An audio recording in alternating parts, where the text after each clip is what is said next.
Hello and welcome to this hip mobility flow video series. We're going to start off the movements with some gentle hip circles, and we're looking to get around 10 to 15 each side. And really what you want to try and do here is exaggerate the movement as much as possible so we get a full range in every direction.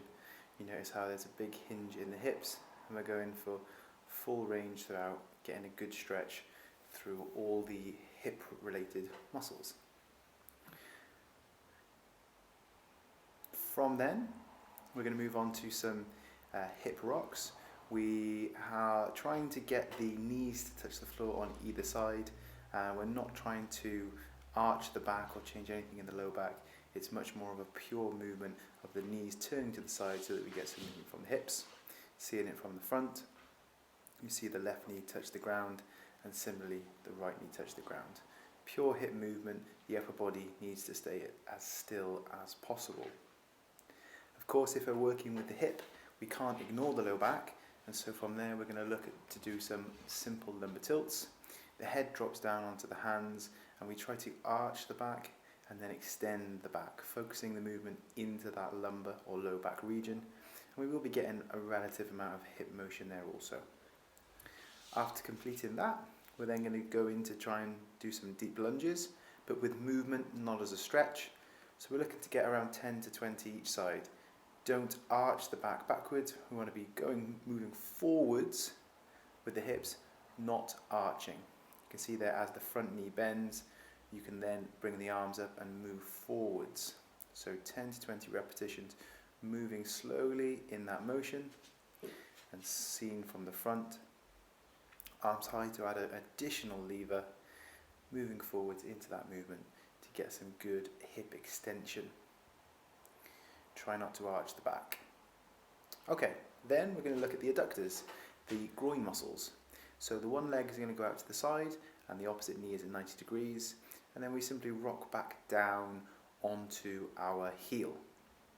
In this case you'd be stretching the groin or the adductors on the left hand side, and seen from the other side, a little bit clearer, we outstretch that left leg, the right leg stays the same, and we drop back onto the heel. Once you've completed that, we then need to look at some of the more posterior muscles, such as the piriformis. So what we're going to do here is lie on the back. We're going to place one ankle on the opposite knee, as long as that's possible for you, and then lift the opposite hip. Looks easy, it's surprisingly difficult. It combines a little bit of a strength movement as well as a stretch to the one side, and we're looking to get around 10 to 15 on each side if possible. If just placing the ankle on the knee as a position is enough for you, then that's possible. And you can also hold the stretch at the end by grabbing the ankle on one side. Seen from this side, holding in that position.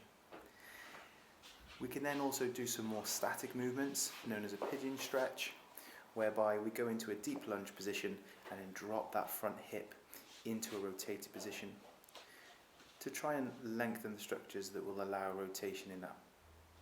We can then gently lean forwards through our back, which you can see better from the side, but try not to arch the back either. So the front leg internally rotates, we drop back, go to an upright position and hold, and you can of course try to change the lever position or lean forwards to get a variation on that stretch. And you're looking to get around 30 seconds on each side would be great if possible. Then to finish off the hip mobility sequence, once we finish these pigeon movements, seen from the front there also, we want to get some activation through the gluteal muscles, which is really, really important.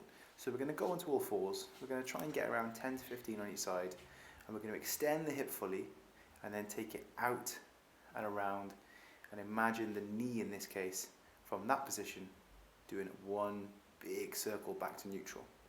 So around 10 on each side, so we get some good activation through the glute, but also practicing our active range of motion of the hip, utilizing those muscles.